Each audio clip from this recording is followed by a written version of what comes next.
To चांद classes.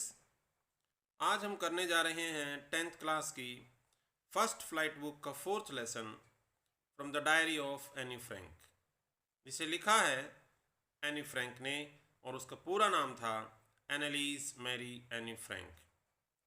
Any Frank के life span की अगर बात करें तो उनका जन्म 12 जून 1929 को हुआ और मार्च या फरवरी 1945 को उनकी मृत्यु हो गई। यानी कि ये राइटर, ये लड़की सिर्फ 16 साल की उम्र में इस दुनिया से चल बसी। अगर हम पढ़ते हैं बिफोर यू रीड में तो हमें पता चलता है कि इनकी मृत्यु क्यों हुई। जर्मनी में यहूदी लोगों पर नाजी लोगों का जो अत्याचार था वो बढ़ता ही जा रहा था। एनी का परिवार यहूदी परिवार था। उन नाजियों से बचने के लिए इन्हें बहुत जगह इधर उधर भागना पड़ा और इसी दौरान एनी की टाइफस से मृत्यु हो गई महज 16 साल में। 13 साल के होने पर उसके जन्मदिन पर एनी को एक डायरी गिफ्ट के रूप में मिली। एनी ने वो डायरी उस दिन लिखना शुरू कर दिया और इस डायरी में उसने 2 साल के अपने जो व्यक्तिगत अनुभव थे उन्हें लिखा। एनी की मृत्यु के बाद उनके पिताजी ने उनकी इस डायरी को पब्लिश करवा दिया और उस बुक का नाम रखा the diary of a young girl. और ये बुक जब छपी तो दुनिया की सबसे ज़्यादा पढ़ी जाने वाली किताबों में से एक बन गई। तो आज उस समय वो लड़की एनी फ्रैंक जब 13 साल की थी, उसका जो बचपन था, वो लोगों के बारे में क्या सोचती थी, उन सभी चीज़ों के बारे में उसने अपने इस डायरी में लिखा है। तो हम अब ये लेसन शुरू करते हैं। Writing in a diary is a really strange experience for someone like me. Diary लिखना वास्तव में एक बड़ा ही अजीब अनुभव है किसी भी व्यक्ति के लिए, मुझ जैसे व्यक्ति के लिए, someone like me. Not only because I have never written anything before, इसलिए नहीं कि मैंने इससे पहले कभी कुछ नहीं लिखा, बट ऑल्सो बिकॉज, बल्कि इसीलिए, because it seems to me, क्योंकि मुझे ऐसा लगता है, मुझे ऐसा प्रतीत होता है दैट लेटर ऑन, के बाद में, neither I nor anyone else, के बाद में ना तो मैं ना कोई और, will be interested in the musings of a 13-year-old school girl, के बाद में मैं न कोई और 13 साल की स्कूल जाने वाली लड़की के विचारों में, उसकी बातों में कोई भी रुचि नहीं लेगा। यानी कि वो ऐसा मानती है कि उसकी डायरी को बाद में न तो वो खुद पढ़ना चाहेगी न कोई और। ओ वेल, इट डजेंट मैटर, चलो इससे कोई फर्क भी नहीं पड़ता। आई फील लाइक राइटिंग, मुझे लिखने जैसा महसूस हो रहा है। मतलब ये कह रही है कि मुझे तो लिखना ही है, and I have an even greater need, और ये एक मेरी बहुत बड़ी ज़रूरत बन गई है, to get all kinds of things off my chest. Off my chest, अपने जो दिल में है, मैं उस सभी को निकाल देना चाहती हूँ, लिख देना चाहती हूँ। Paper has more patience than people, कागज़ लोगों से ज़्यादा धैर्य रखता है। देखिए इस लाइन को समझते हैं कि लोग एक दूसरे की कही गई बातों को आगे पहुंचा देते हैं और आगे से आगे वो बहुत सारे लोगों में बात पहुंच जाती है, कोई भी राज की बात होती है। लेकिन जो कागज़ है, अगर हम उसके ऊपर वो बात लिखते हैं तो कागज़ किसी को अपने आप उठ के बताने नहीं जाता। इट मीन्स डायरी में लिखा हुआ एनी फ्रैंक हर एक चीज़ को सुरक्षित मानती है और क्या कहती है कि paper has more patience than people, के कागज़ में लोगों से कहीं ज़्यादा धैर्य होता है, सब्र होता है। I thought of this thing on one of those days, मैंने इस बारे में उन दिनों में से एक दिन सोचा। कब सोचा? When I was feeling a little depressed, जब मैं थोड़ा निराश महसूस कर रही थी। And I was sitting at home, और मैं अपने घर पे बैठी थी, with my chin in my hands, अपने हाथों में अपनी ठोड़ी को लिए। मतलब एक छोटा बच्चा जब यूँ उदास होकर बैठा होता है, बोर्ड एंड लिस्टलेस, मैं बिल्कुल बोर हो रही थी। लिस्टलेस विद लिखा है नो एनर्जी और इंटरेस्ट, कोई इंटरेस्ट नहीं किसी चीज़ में, कोई एनर्जी नहीं, बिल्कुल डल और नीरस बैठी थी। Wondering whether to stay in or go out, सोच रही थी कि मैं बाहर निकल जाऊं या घर में ही रहूं। इसी उधेड़बुन में वो बैठी सोच रही थी, बोर हो रही थी, डिप्रेस्ड थी। I finally stayed where I was brooding, मैंने अंत में फैसला किया कि मैं बाहर नहीं जाऊंगी और यहीं रहूंगी। सोच रही थी, यस हाँ, paper does have more patience, कि कागज में लोगों से ज़्यादा धैर्य होता तो है। And since I am not planning to let anyone else read, और क्योंकि मेरा ऐसा कोई इरादा नहीं था, मेरी ऐसी कोई प्लानिंग नहीं थी, मेरी ऐसी कोई योजना नहीं थी to let anyone else read, कि मैं किसी को अपनी डायरी पढ़ने दूं। This stiff backed notebook, stiff means सख्त, बैक्ड जिसके जिल्द अच्छी हो, नोटबुक मतलब कि एक अच्छी जिल्द वाली उसकी जो नोटबुक है, जो डायरी है। Refer to as a diary, उस नोटबुक जिसे कि मैं एक डायरी कह रही हूँ, मेरी ऐसी कोई योजना नहीं थी, कोई प्लानिंग नहीं थी कि मैं किसी को ये पढ़ने दूँ। Unless I should ever find a real friend, जब तक कि मुझे एक सच्चा दोस्त नहीं मिल जाता। It probably want make a bit of difference, शायद इस चीज़ से ज़रा सा भी फर्क नहीं पड़ने वाला था। Now I am back to the point, अब मैं फिर से अपनी बात पर वापस आती हूँ, अपने पॉइंट पर वापस आती हूँ। That prompted me to keep a diary in the first place, prompted उकसाना, प्रेरित करना।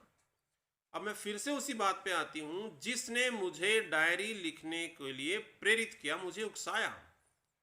और वो बात क्या थी? I don't have a friend, कि मेरा कोई दोस्त नहीं है।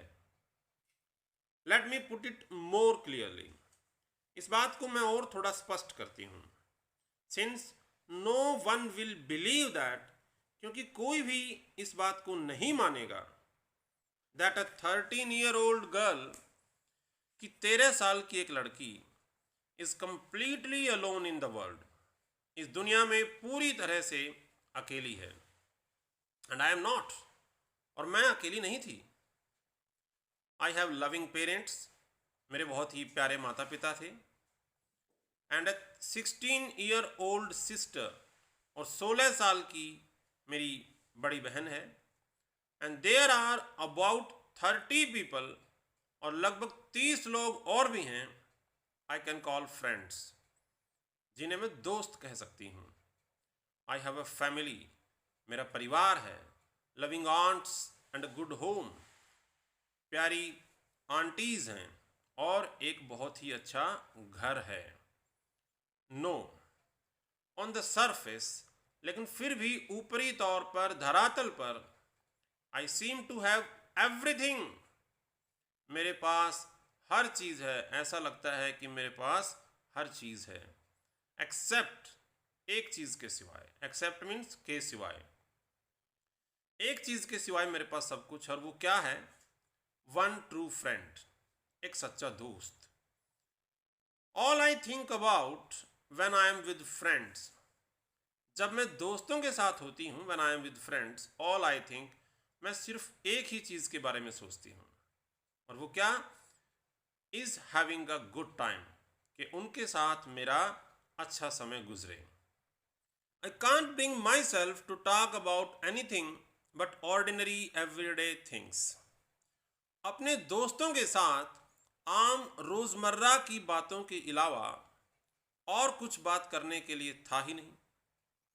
We don't seem to be able to get any closer, हमें ऐसा लगता था कि हम इससे ज़्यादा क्लोज हो ही नहीं सकते।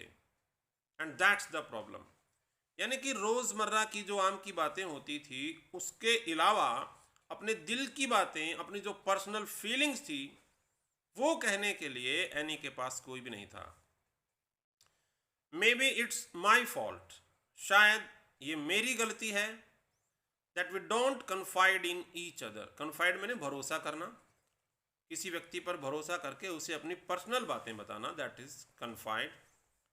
शायद ये मेरी गलती थी कि हम एक दूसरे में यकीन नहीं करते थे, विश्वास नहीं करते थे।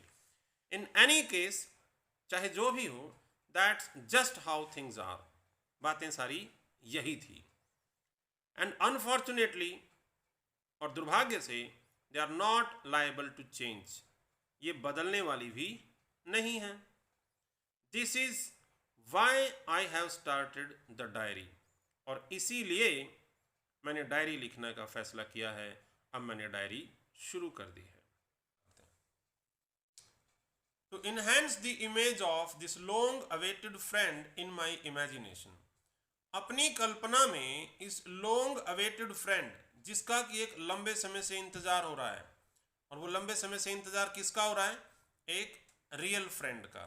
यानी क्या कहती है? I don't want to jot down the facts in this diary, कि मैं अपनी इस डायरी में फैक्ट्स, तथ्य नहीं लिखना चाहती। किस तरह से? The way most people would do, जिस तरह से अधिकतर लोग करते। यानी कि जिस तरह से मोस्टली पीपल अपनी डायरी में फैक्ट्स को लिखते हैं, यानी उस तरह से नहीं लिखना चाहती। क्या कहती है वो? But I want the diary to be my friend, बल्कि मैं चाहती हूँ कि ये डायरी मेरी दोस्त बने। And I am going to call this friend Kitty, और मैं अपने इस दोस्त को, अपनी इस डायरी को एक नाम दे रही हूँ, किटी। एनी ने अपनी डायरी को किटी नाम दिया है। Since no one would understand a word of my stories to Kitty if I were to plunge right in, क्योंकि कोई भी व्यक्ति मेरी किटी के साथ बातचीत का एक भी शब्द, एक भी अंश नहीं समझ पाएगा। क्यों? यदि if I were to plunge right in, यदि मैं यूं ही लिखने लग जाऊं। वो क्या कहती है कि यदि मैंने सीधे ही डायरी लिखनी शुरू कर दी तो कोई भी व्यक्ति मेरी और किटी की जो बातचीत है, यानी कि मैं जो डायरी में लिखने जा रही हूं, उसे नहीं समझ पाएगा। क्यों? क्योंकि उसे क्या लगता है, वो बता रही है, I had better provide a brief sketch of my life. तो उसे इस चीज़ को प्रमाणित करने के लिए वो चाहती है कि वो पहले अपनी ज़िंदगी का एक छोटा सा ब्रीफ स्केच सबके सामने लाए। इट मीन्स वो पहले अपने बारे में बताना चाहती है। Much as I dislike doing so, यद्यपि वो ऐसा करना बिल्कुल भी पसंद नहीं करती। बता रही है बहनी अपने बारे में, अपनी फैमिली के बारे में, कि my father the most adorable father I have ever seen, कि मेरे पिताजी सबसे प्यारे पिताजी हैं। जितने भी मैंने कहती आज तक लोगों के पिताजी देखे हैं, उन सबसे प्यारे मेरे पिताजी हैं। Didn't marry my mother until he was 36, मेरे पिताजी ने मेरी मम्मी से तब तक शादी नहीं की जब तक कि वो 36 साल के नहीं हो गए। इट मीन्स वो कह रही है कि उसके पिताजी ने उसकी मम्मी से शादी 36 साल की उम्र में की। एंड शी वॉज 25, और इसकी मम्मी उस समय थी 25 साल की। My sister Margaret was born in Frankfurt in Germany in 1926, मेरी बहन मार्गरेट का जन्म जर्मनी में फ्रैंकफर्ट में 1926 में हुआ।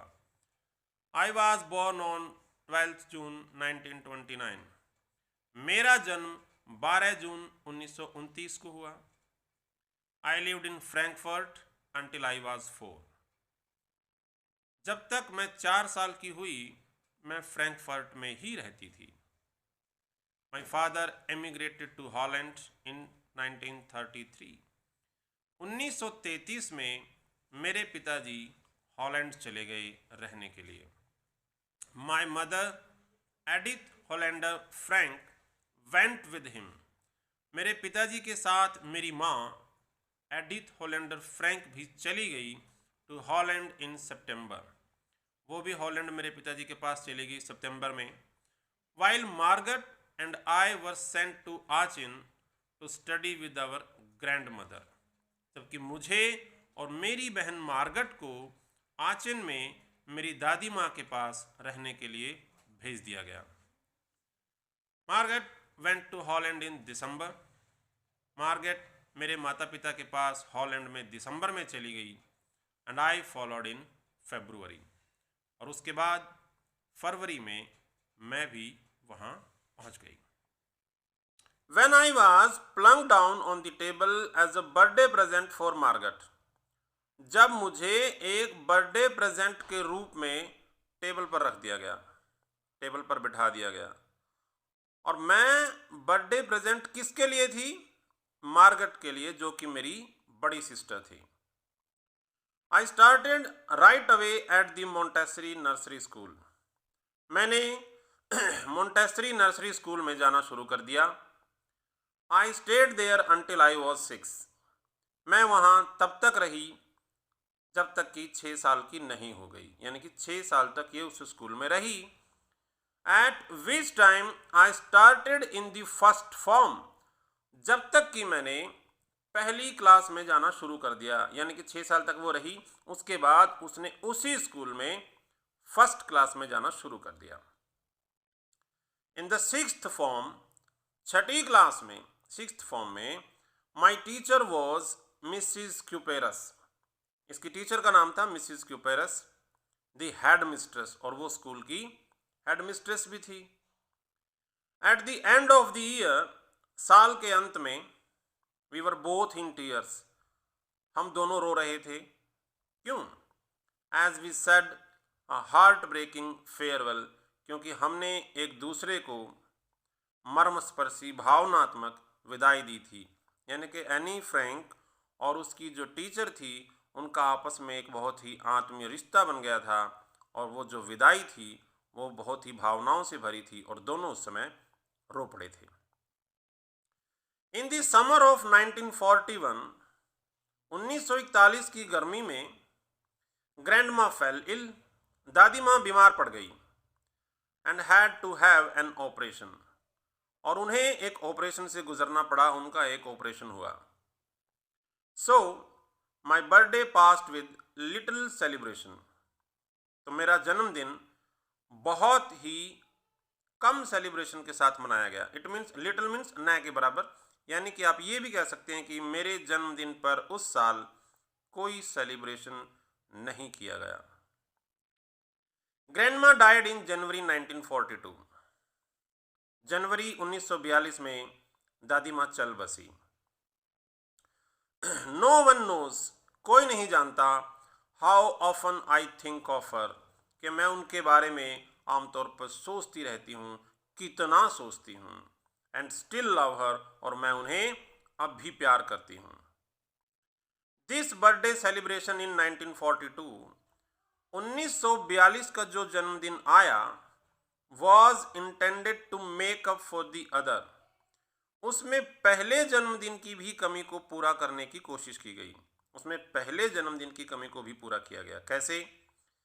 And grandma's candle was lit along with the rest. और दूसरी मोमबत्तियों के साथ एक मोमबत्ती दादी माँ की भी जलाई गई. The 4 of us are still doing well. हम चारों अब बिल्कुल सही, स्वस्थ हैं और ज़िंदगी ठीक चल रही है. And that brings me to the present date of 20 June 1942.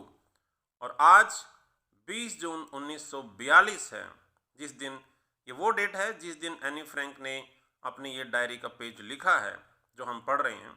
और कहती है, that brings me to the present date of 20 June 1942 and the solemn dedication of my diary. और मैं अपनी डायरी के प्रति पूरी तरह से डेडिकेटेड हूँ, समर्पित हूँ. अब हमें यहाँ एनी फ्रैंक की डायरी का एक पेज दिया गया है जो कि उसने सैटरडे 20 जून 1942 को लिखा. एनी फ्रैंक क्या लिखती है? Dearest Kitty, our entire class is quaking in its boots. Quaking means shaking with fear and nervousness. क्या लिखा है कि हमारी पूरी की पूरी क्लास डर से कांप रही थी। पूरी क्लास बहुत ही नर्वस थी। क्यों नर्वस थी? The reason of course is the forthcoming meeting in which the teachers decide who will move up to the next form and who will be kept back। Reason क्या था सभी बच्चों के कांपने का, सभी बच्चों के डरने का? वो ये था कि आने वाली फोर्थ कमिंग मीटिंग में टीचर्स ने ये डिसाइड करना था who will move up to the next form, कि कौन कौन से बच्चे अगली क्लास में जाएंगे, and who will be kept back, और किन बच्चों को उसी क्लास में रखा जाएगा। यानी कि अब एनी फ्रैंक की क्लास का रिजल्ट आने वाला था। Half the class is making bets. लगभग आधी क्लास ने शर्त लगा रखी हैं। GN and I laugh ourselves silly at the two boys behind us। Anne कहती है, उसकी कोई सहेली है जीएन, वो कहती है कि वो और मैं, हम दोनों हंसते हैं उन पीछे बैठे दो लड़कों पर। कौन कौन से दो लड़के? C N and Jacques. वो दोनों क्या कर रहे हैं? Who have staked their entire holiday savings on their bet. जिन्होंने अपनी पूरी की पूरी हॉलीडे सेविंग, जो उन्होंने छुट्टियों में पैसे बचा रखे हैं, उन पूरे के पूरे पैसों की शर्त लगा रखी है। स्टेक मैंने दांव पर लगाना। अब उन दोनों लड़कों ने जो एनी के पीछे बैठे हैं, उन्होंने अपनी पूरी की पूरी बचत दांव पे लगा दी है। शर्त क्या लगाई है? फ्रॉम मॉर्निंग टू नाइट, सुबह से लेकर रात तक एक ही बात चलती है, you are going to pass, no I am not, yes you are, no I am not. सुबह से लेकर रात तक एक ही बात चलती है कि तुम तो पास हो जाओगे, नहीं मैं नहीं होऊंगा। अरे हाँ, यस यू आर, तुम हो जाओगे, नो आई एम नॉट, नहीं मैं नहीं पास होऊंगा। एक डर है, उसी डर के ऊपर उन बच्चों ने शर्त लगा रखी है। Even G's pleading glances and my angry outburst can't calm them down। G's pleading glances जब हम किसी से रिक्वेस्ट करते हैं, ग्लैंस नजरों नजरों में, आंखों ही आंखों में, कि अब ये क्या रिक्वेस्ट कर रही हैं दोनों की दोनों। जो पीछे बैठे दो लड़के हैं वो लगातार बोले जा रहे हैं किस बारे में? कि मैं पास होऊंगा कि नहीं होऊंगा, तुम पास होगे कि नहीं होगे। तो इसकी सहेली जो है जीएन, उसकी pleading glances and my angry outburst, और मैं जब गुस्से में उनसे कह रही हूं कि चुप हो जाओ भाई, कांट काम देम डाउन, उसके बाद भी वो दोनों के दोनों लड़के चुप नहीं हो रहे हैं। इफ यू आस्क, यदि तुम मुझसे पूछो, there are so many dummies. Dummies हम एक तरह से स्टूपिड, उन मंदबुद्धि मूर्ख बच्चों को कहेंगे। That about A quarter of the class, यदि तुम मुझसे पूछो इतने सारे मूर्ख, स्टूपिड या डल बच्चे हैं, that about A quarter of the class, quarter means चौथा हिस्सा, कि हमारी क्लास का लगभग चौथा हिस्सा शुड बी केप्ट बैक, उसे फेल कर दिया जाना चाहिए, उसे उसी क्लास में रखना चाहिए। लेकिन but teachers are the most unpredictable creatures on earth. Anne Frank देखो यहाँ क्या कह रही है कि जो टीचर्स होते हैं वो इस दुनिया के सबसे अनप्रेडिक्टेबल क्रीचर्स, ऐसे प्राणी होते हैं जिनके बारे में पूर्वानुमान नहीं लगाया जा सकता, यानी कि उनका कुछ नहीं पता होता कि टीचर्स क्या करने वाले हैं। आई am not so worried about my girlfriends and my self. मुझे मेरी सहेलियों की और मेरी खुद की कोई चिंता नहीं है। विल मेक इट, हम सब तो पास हो जाएंगे। The only subject I am not sure about is math। वो बस एक सब्जेक्ट जिसका मुझे यकीन नहीं है, जिसकी मुझे तसल्ली नहीं है कि मैं उसमें पास होंगी या नहीं, वो क्या है? इज मैथ्स, वो मैथ है। एनीवे, फिर भी all we can do is wait, हम कर भी क्या सकते हैं इंतजार के सिवा। Until then, तब तक we keep telling each other not to lose heart। तब तक हम एक दूसरे से यही कहते रहेंगे not to lose heart, कि तुम हिम्मत मत हारो, तुम पास हो जाओगे। I get along pretty well with all my teachers. मेरी अपने सभी टीचर्स के साथ खूब जमती है, यानी कि एनी फ्रैंक सभी टीचर्स की नज़रों में अच्छी है और सभी टीचर्स के साथ उसका व्यवहार बहुत अच्छा है। There are 9 of them. अब 9 टीचर्स हैं उसके स्कूल में। 7 men and 2 women। 7 पुरुष और 2 महिलाएं। Mister Keesing the old fogey who teaches maths. अब एक टीचर का नाम बता रही है ये, Mister Keesing. Old fogey side में लिखा है एन ओल्ड फैशन पर्सन, एक पुराने विचारों का व्यक्ति, या फिर हम दकियानूसी, रूढ़िवादी, ऐसा टाइप कुछ भी कह सकते हैं। The old foggy who teaches maths, जो हमें मैथ पढ़ाते हैं, was annoyed with me for ages. वो मुझसे चिढ़ते हैं, वो मुझसे नाराज हैं। लेकिन कब से? फॉर एजेस, एक लंबे समय से। लेकिन नाराज क्यों हैं? Because I talked so much, क्योंकि मैं बातें बहुत करती थी। एनी फ्रैंक क्लास में पढ़ते हुए बहुत बोलती है, जिसके कारण मिस्टर कीसिंग उससे बहुत नाराज रहते थे। आफ्टर सेवरल वार्निंग्स, काफ़ी सारी चेतावनियों के बावजूद, जब मैं नहीं मानी, ही असाइंड मी एक्स्ट्रा होमवर्क। तो मिस्टर कीसिंग ने, जो कि इसके मैथ के टीचर हैं, उन्होंने इसे एक्स्ट्रा होमवर्क देना शुरू कर दिया। और उन्होंने क्या काम दिया इसे? An essay on the subject. Mister Keesing ने इसे एक एसे लिखने को कहा और टॉपिक दिया अ चैटर बॉक्स। चैटर बॉक्स हम उस आदमी को कहते हैं जो बहुत ज़्यादा बातें करता है, एक तरह से गप्पी हो, या इतना ज़्यादा बोलता है कि हम उसे कह सकते हैं कि वो बक बक करता है। An essay on the subject a chatterbox. A chatterbox, what can you write about that? Chatterbox, उसके बारे में आप क्या लिख सकते हो? I would worry about that later. इसके बारे में मैं बाद में सोचूंगी। आई डिसाइडेड, मैंने फैसला किया। आई jotted down the title in my notebook. मैंने उसी वक्त अपनी नोटबुक में टाइटल लिख लिया, अ चैटर बॉक्स, जो कि मेरे टीचर ने मुझे दिया था। Tucked it in my bag. मैंने अपनी नोटबुक अपने बैग में डाली। And try to keep quiet, और चुप रहने की कोशिश की।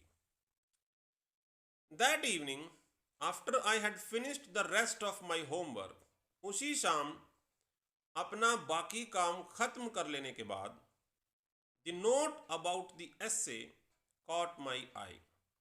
वो एसे वाला नोट जो मेरे टीचर ने मुझे दिया था और मैंने नोट किया था, कॉट माई आई, वो मेरी आंखों के सामने आया। मेरी नज़र उस पर पड़ी। आई began thinking about this subject. मैंने उस सब्जेक्ट के बारे में सोचना शुरू कर दिया कि चैटर बॉक्स के बारे में मैं क्या लिख सकती हूँ। While chewing the tip of my fountain pen, और साथ के साथ मैं अपने फाउंटेन पेन की टिप जो है वो चबा रही थी। जैसा कि आमतौर पर होता है, कुछ बच्चे कुछ सोचते या लिखते वक्त अपने पेन की जो कोई हिस्सा है वो चबाने लगते हैं, टिप चबाने लगते हैं। बिल्कुल वैसा ही एनी फ्रैंक कर रही थी। Anyone could ramble and leave big spaces between the words। कोई भी जिसे एक्स्ट्रा काम मिला हो वो क्या करेगा? Anyone could ramble on, वो बीच बीच में जगह छोड़कर बेतुकी सिर पैर की बातें लिखकर उस काम को खत्म करने की कोशिश करेगा। Anyone could ramble on and leave big spaces between the words, but the trick was to come up with convincing arguments। लेकिन मैं क्या चाहती थी? To come up with convincing arguments, कि मैं विश्वसनीय, तसल्ली बख्श, यानी कि बेहतर अच्छे आर्गूमेंट्स दूं, to prove the necessity of talking, ताकि मैं अपनी बोलने की उस ज़रूरत को सिद्ध कर सकूं कि क्लास में जो मैं बोलती हूं वो ज़रूरी है। एनी फ्रैंक ने उस काम को सिर्फ यूं ही निपटाने की नहीं सोची, वो चाहती थी कि वो अपने बोलने की ज़रूरत को सही सिद्ध करे। Necessity of talking. I thought and thought, मैंने सोचा, मैंने खूब सोचा। And suddenly I had an idea, और सडनली अचानक से आई हैड एन आइडिया, मेरे दिमाग में एक विचार आया. I wrote the 3 pages Mister Keesing had assigned me. Mister Keesing ने मुझे जो काम दिया था, मैंने उस बारे में 3 पेजेस लिख डाले. And was satisfied. और मैं पूरी संतुष्ट थी कि मैंने जो लिखा वो बिल्कुल सही है. आई आर्गूड दैट, मैंने उसमें क्या लिखा? आई आर्गूड दैट, मैंने तर्क दिया, that talking is a students trait, कि बोलना एक विद्यार्थी की विशेषता है, एक प्रवृत्ति है.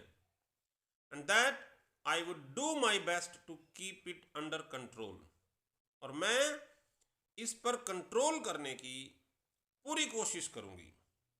कि बोलना एक विद्यार्थी की विशेषता है, एक प्रवृत्ति है एक बच्चे की, और मैं इसे कंट्रोल करने की पूरी कोशिश करूंगी. बट, लेकिन, I would never be able to cure myself of the habit, लेकिन मैं इसमें कभी कामयाब नहीं हो पाऊंगी, मैं इसका इलाज कभी नहीं कर पाऊंगी, मैं इस बारे में अपने आप को सुधार नहीं पाऊंगी. क्यों? Since my mother talked as much, क्योंकि मेरी माँ भी इतना ही बोलती थी, एज आई डिड, जितना मैं बोलती थी, इफ नॉट मोर, यदि ज्यादा नहीं. यानी कि वो कंपैरिजन करती है कि यदि ज्यादा नहीं तो कम से कम मेरी माँ भी उतना ही बोलती थी जितना मैं. And that there is not much you can do about inherited traits, और वो चीज़ें जो हमें इनहेरिटेड मीन्स विरासत में मिलती हैं, ट्रेड्स मीन विशेषताएं, क्वालिटीज़, वही बात है प्रवृत्ति कि बोलना, जो बोलने की विशेषता है वो मुझ में मेरी माँ से आई है, इनहेरिटेड ट्रेड्स है ये, और मैं इस बारे में कुछ नहीं कर सकती हूँ, मैं अपनी इस आदत को नहीं सुधार सकती हूँ. तो एनी फ्रैंक ने अपने बोलने की ज़रूरत को इस तरह से डिफेंड किया. Mister Keesing had a good laugh at my arguments. मेरे तर्क पढ़कर मिस्टर कीसिंग खूब जोर से हंसे. Good laugh. But when I proceeded to talk my way through the next lesson, लेकिन अगले ही लेसन में मैं फिर से बोली. एनी फ्रैंक ने फिर से बोलना शुरू कर दिया. उसने तो कहा कि मैं तो रुक नहीं सकती. ही असाइंड मी ए सेकंड एसे. उन्होंने देखा कि ये तो रुक नहीं रही भाई, तो टीचर ने इसे एक और ऐसे लिखने के लिए दे दिया. This time it was suppose to be, और इस टाइम उन्होंने ऐसे का नाम रखा, ऐसे का जो टाइटल दिया वो क्या था? An incorrigible chatterbox. Incorrigible means जिसे सुधारा न जा सके, यानी कि जो अपने आप को सुधार न सके. An incorrigible chatterbox. अब चैटर बॉक्स का मीनिंग हमें पता ही है, जो बहुत ज़्यादा बोलता हो. यानी कि उसने, टीचर ने एनी फ्रैंक को एक ऐसा बातूनी, एक ऐसा गप्पी बच्चा मान लिया जो अपनी आदत को सुधारेगा नहीं. I handed it in. मैंने उन्हें वो ऐसे लिखकर सौंप दिया. And Mister Keesing had nothing to complain about for 2 whole lessons. और मिस्टर कीसिंग को अगले पूरे 2 लेसन तक मुझसे कोई शिकायत नहीं हुई. हाउएवर, किंतु ड्यूरिंग द थर्ड लेसन, तीसरे लेसन के दौरान, he had finally had enough. अब उनसे और ज़्यादा सहन नहीं हुआ. उन्होंने कहा, Anne Frank, as punishment for talking in class, class में बोलने की सज़ा के कारण, राइट एन एसे, तुम्हें एक ऐसे लिखना है. क्वैक क्वैक क्वैक, कां कां कां, सैड मिस्ट्रेस चैटर बॉक्स, बातूनी औरत ने कहा. तो अब एनी फ्रैंक को एक नया ऐसे मिला है क्लास में बोलने के कारण. कां कां कां, बातूनी औरत ने कहा. कां कां कां. तो अब देखते हैं वो क्या लिखती है. इतना सुनते ही the class road. Road means ठहाके मारकर हंसना, जोरों से हंसना. पूरी क्लास जोरों से हंसने लगी. I had to laugh too. मुझे भी हंसना पड़ा. Though I had nearly exhausted my ingenuity on the topic of chatterboxes. यद्यपि एग्जॉस्टेड होता है खत्म होना, इंजेन्युटी साइड में लिखा है ओरिजिनलिटी एंड इन्वेंटिवनेस, यानी कि मौलिकता, प्रामाणिकता, इन्वेंटिवनेस, किसी भी चीज़ को गढ़ कर लिखना, अपने आप बना कर लिखना। तो यहाँ एनी फ्रैंक कहती है कि यद्यपि मेरी जो इंजेन्युटी थी, मेरी जो ओरिजिनलिटी थी, चैटर बॉक्स पे ऊपर लिखने का जितना मैं कुछ सोच सकती थी उतना मैं दिमाग लगा सकती थी, मैंने 2 पहले एस्से में मैं लगा चुकी थी, यानी कि उस बारे में मैं पहले काफ़ी कुछ लिख चुकी थी और अब मेरे पास नया कुछ लिखने को था नहीं। It was time to come up with something else. अब समय था कि कुछ और लिखा जाए, कुछ नया किया जाए। समथिंग ओरिजिनल, कुछ बिल्कुल नया, मौलिक, प्रमाणिक। My friend Saini who is good at poetry, मेरी दोस्त सैनी जो कि पोइट्री में बहुत अच्छी है, अच्छी पोइट्री लिखती है, offer to help me write the essay from beginning to end in verse. उसने पेशकश की, उसने कहा कि मैं तुम्हारे लिए ये ऐसे लिखूंगी, इन वर्स, कविता में लिखूंगी, काव्य में लिखूंगी। And I jumped for Joy, और मैं खुशी के मारे कूदने लगी। भाई ये तो बहुत बढ़िया हो गया, बिल्कुल अलग सा होगा, एक ऐसे लिखा जाएगा और वो भी कविता में। Mister Keesing was trying to play a joke on me. Mister Keesing कोशिश कर रहे थे कि वो मेरा मजाक उड़ाएं। विद दिस रिडिक्यूलस सब्जेक्ट, उन्होंने मुझे ये हास्यास्पद सब्जेक्ट टॉपिक देकर मेरा मजाक बनाने की सोची थी। But I would make sure, लेकिन मैं इस बात का पूरा ख्याल रखूंगी, the joke was on him, कि ये जोक उल्टा उन्हीं पर पड़े, यानी कि मजाक मेरा ना उड़े, मिस्टर कीसिंग का उड़े। ऐसा कौन सोच रहा है? Anne Frank. अब उसने वो ऐसे लिख दिया, उसकी सहेली ने। आई फिनिश्ड माई पोएम, मैंने अपनी पोएम ख़त्म कर ली। एंड इट वॉज ब्यूटिफुल, और ये बहुत सुंदर थी। It was about a mother duck and a father swan. ये पोएम थी एक बत्तख माँ और हंस पिता के, विद 3 बेबी डकलिंग्स, और उनके 3 बच्चों के बारे में। बट मदर डक, बत्तख माँ, हंस पिता और उनके 3 बच्चे। वो बच्चे, वो ducklings, who were bitten to death, जिसे चोंच मार मारकर मार डाला गया। किसने मारा? बाय दी फादर, पिता ने मार डाला। पिता कौन है? हंस। यानी कि उन बच्चों की कहानी लिखी उसने जिन्हें उनके पिता ने ही मार डाला, स्वयं ने मार डाला। क्यों मार डाला? बिकॉज दे क्वैक्ड टू मच, क्योंकि वो बहुत ज़्यादा शोर करते थे, बहुत ज़्यादा कां कां करते थे। एक तरह से ये सटायर था जो एनी ने अपने टीचर कीसिंग पे किया। लकीली, किस्मत से, सौभाग्य से, Mister Keesing took the joke the right way. Mister Keesing ने ये जो जोक था, इस बात को उन्होंने सहज लिया और इसे ज़्यादा माइंड नहीं किया, इस पर नाराज नहीं हुए। He read the poem to the class, उन्होंने वो मेरी पोएम पूरी क्लास को पढ़ के सुनाई। एडिंग हिज ओन कमेंट्स, और उसके बीच में खुद की टिप्पणियां भी दी, खुद के कमेंट्स भी दिए। And to several other classes as well, और इसके साथ साथ उन्होंने वो कविता कुछ दूसरी कक्षाओं में, कुछ दूसरी क्लासेस में भी सुनाई। सिंस देन, उसके बाद से, I have been allowed to talk, उसके बाद से अब मुझे क्लास में बोलने की परमिशन है, अब मुझे क्लास में बोलने की आज़ादी है। And have not been assigned any extra homework, और अभी तक मुझे उसके बाद कोई अलग एक्स्ट्रा होमवर्क नहीं दिया गया है। ऑन द कंट्रेरी, इसके विपरीत, बिल्कुल उलट, एक नई बात हुई है, और वो क्या है? Mister Keesing is always making jokes these days, आजकल एक अलग बात हुई है कि आजकल मिस्टर कीसिंग भी जोक सुनाने लगे हैं। वो आजकल बड़े हंसमुख मूड में रहते हैं, चीयरफुल पर्सन हो गए हैं। योर्स एनी, आपकी एनी। तो प्यारे बच्चों, ये थी एक छोटी सी यानी कि 13 साल की लड़की की डायरी के कुछ हिस्से, जिसमें वो अपने स्कूल टाइम, अपने पेरेंट्स और खुद के बारे में बताती है।